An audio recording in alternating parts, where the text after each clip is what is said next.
నిన్న గెలిచిన లీడర్ సాబ్లే పళ్ళు సక్కగా చేస్తలేరు. ఆయాళ్ళ ఎన్నికలలో నిలబడ్డప్పుడు ఇది చేస్తా అది చేస్తా బతుకులు మారుస్తా అని మస్తు జోలి చెప్పి అధికారంలోకి వస్తారు. అటెంక ఇచ్చిన హామీలు చేస్తామన్న పనులను మర్చిపోయి టైంపాస్ చేస్తారు. గిట్ల చాలా మందే ఉన్నారు. అయితే ఆ భద్రాద్రి కొత్తగూడెం జిల్లాలో మాత్రం ఓ కన్న ఓడిపోయినా కూడా ఊరికి ఆఖరికి వచ్చే పనులు చేస్తుండు. మరి గాయన ఎవరిలో మీరే చూడుర్రి. సీదా ముచ్చట్లకే వదాం. యోగిడ తెల్లంగేసుకొని మాట్లాడుతున్న చూడు. ఈ అన్న పేరు ముక్కర కృష్ణ.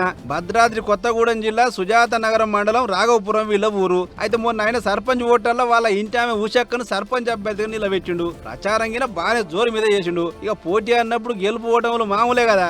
అట్లా వీళ్ళు కొద్ది తేడాతో ఓడిపోయారు. అయినా సరే ఎన్నికలలో నిలబడి ఏమైతే హామీలు ఇచ్చిండో అవి ఒక్కోటి చేసుకుంటూ వస్తుండు. అట్లా ఆయన నేను గెలిచినా ఓడినా ఊరి నీటి తిప్పలను తీరుస్తా, సర్కారు సొమ్ముకు ఆశ పడకుండా సొంత పైసలతో బోర్ వేపిస్తాను మాటిచ్చినట. అన్నట్లే ఇప్పుడు పదవి లేకున్నా సుతా సొంత పైసలు పెట్టి బోర్ వేయించుండు. అటు వెనక కరెంట్ తీగ గుంజి సాటర్ బీటర్ ఆని పెట్టించుండు. ఇక మాట్లాడుకుంటా ప్రచారంకి వచ్చినప్పుడు ఊరోళ్ళు ఏమన్నారో గా ముచ్చట తలుసుకుండు. రీసెంట్ గా జరిగిన ఎలక్షన్ లో ఈ గ్రామంలో ఇక్కడ ఉన్న ప్రజలు వాళ్ళ సమస్యని నీటి కొరత బాగుంది, ఎప్పుడు ఎలక్షన్ వచ్చినా వచ్చి అడిగి వెళ్ళిపోతున్నారు కానీ మా సమస్యని పట్టించుకున్న వాళ్ళు ఎవరూ లేరు. మళ్ళీ ఓటింగ్ వచ్చి అడుగుతున్నారు, మరి మీరు కూడా చేస్తారా చేయరా అని చెప్పేసి నన్ను క్వశ్చన్ చేశారు ఇక్కడ గ్రామస్తులు. నేను ఒక మాట వీళ్ళకి ఇచ్చానండి. గెలిచిన 3 నెలల్లో మీ సమస్య తీరుస్తానని మాట ఇచ్చాను. ఆ మాట ప్రకారమే వాళ్ళకున్న నీటి కొరత తీర్చాలన్న ఉద్దేశంతో ఓడిపోయినా సరే వాళ్ళు నా కుటుంబం అనుకున్నాను కాబట్టి వాళ్ళ సమస్య తీర్చానండి.